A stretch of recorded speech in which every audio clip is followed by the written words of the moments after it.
The Miller's Tale, written by Geoffrey Chaucer, summarized by Billy Smith, and told by the Miller.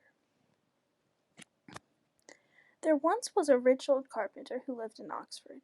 He seemed kind, for he agreed to house a poor young student, a scholar, some would have said, for he was a bright young man who studied astrology. Nicholas the Gallant was his name, and as this tale is told, we will see that the young Nicholas was not as innocent as he seemed. Oh, young Nicholas, yes, he was a poor student, but his talents, manners, and looks made up for all of it. His body being meek and girlish was something he used to his advantage. He was clever, sly, and quite popular among women. He was a flirt and would play these wonderful tricks in order to make love in secret. Who wouldn't want this lovely Nicholas?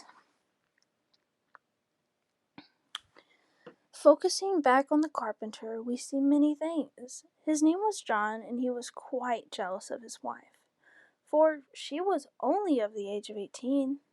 She was wild and young, so John locked her away.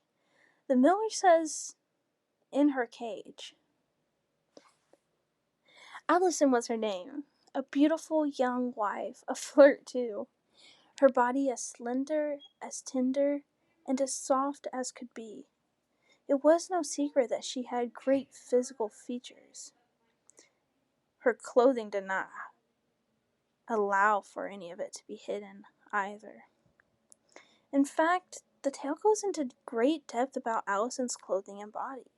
She was skittish and jolly. She was, as the tale says, a daisy and ready to be taken to bed by any noble man. The young Nicholas found himself desiring Allison, and one day, seeing that her husband was out, began to flirt and cry out his love for her. He made a grab for her as she passed by, and although she protested at first, she soon gave in to the desires between them. Due to the carpenter being a jealous husband, they made a plan to outwit him so they could make love in secret. Later on, after Allison's encounter with Nicholas, she went to the church where the young Absalom set his eyes on her. A fine young man dressed in neat and fashionable clothing. But he did have a quirk that I should mention. He was a little squeamish when it came to farting. But that is besides the point. He had many talents, and although these things could attract many women, Allison did not fall for him. Her eyes and her heart were set on Nicholas. Oh, but Absalom was determined. He did not care for what Allison wanted, because he knew in that moment what he wanted, and that's all that mattered to him. He was ready to pounce her at any moment. At night, when the sun had set and the moon was high and bright, Absalom went out in search for Allison so he could play his guitar and sing her a sweet song. Each night Absalom continued to do this, singing graceful tunes to her from outside her in the carpenter's house, was his way of trying to gain her attention. He was love-stricken, it is true, but as the nights went by he became saddened. The woman whom he so much admired and desired gave no attention to him. Not even the great gifts he sent could help him, for she was in love with Nicholas. One night when the carpenter had left town and traveled to Osney, Nicholas and Allison devised a plan to distract the carpenter so they could spend the night together in bed, for their desire for each other was strong. This was the plan. Allison would bring to Nicholas enough food to last him a day so he could hide away in his room. They planned to make John think Nicholas was sick. And when this day came about, John hadn't seen Nicholas all day, and so he sent a young servant to check on him, but a reply was not given when the boy called out for Nicholas. The boy, being curious, found a broken panel with a crack in it, and when he looked in, all he could see was Nicholas laying about.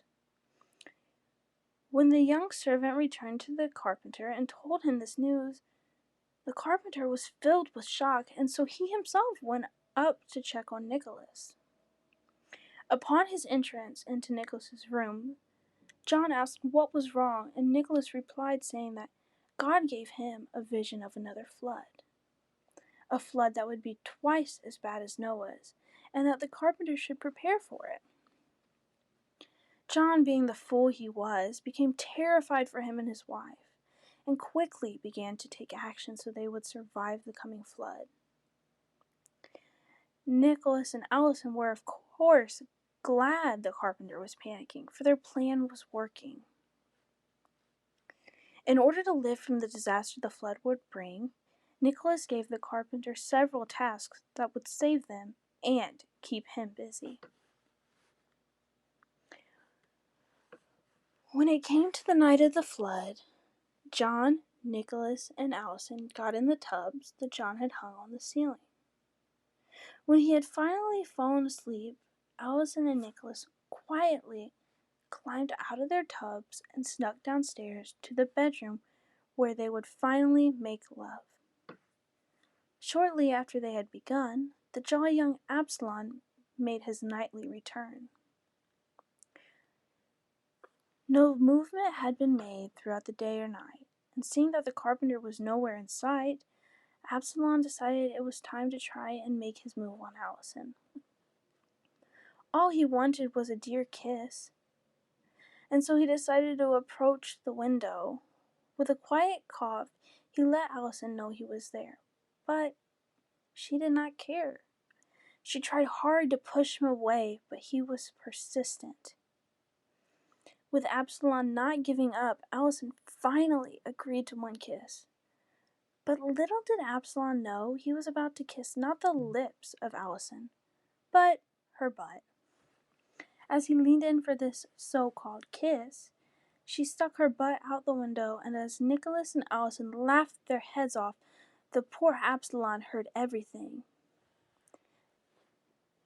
As mad as he was, he went away looking for revenge. He knew what he had to do, and went to a smith where he borrowed a coulter, one that was hot and ready to be used. He went back to Allison's begging for another kiss. And, of course, ready for another prank, Nicholas stuck his butt out of the window instead. Ready as could be, Absalom pushed the hot iron right on Nicholas's bum. Nicholas let out a shriek, crying for water to soothe his burn. And the carpenter, hearing this cry for water, had thought the flood was coming, so, of course, he cut the rope that was holding the tub. And when he did this, he fell so hard that he had fainted. And when he had awoken, Allison and Nicholas had told the entire town that he was mad, so they could keep their plan a secret, and so they could also keep their love a secret. And so the story ends. John the carpenter was said to be crazy, and no one in town would believe his stories.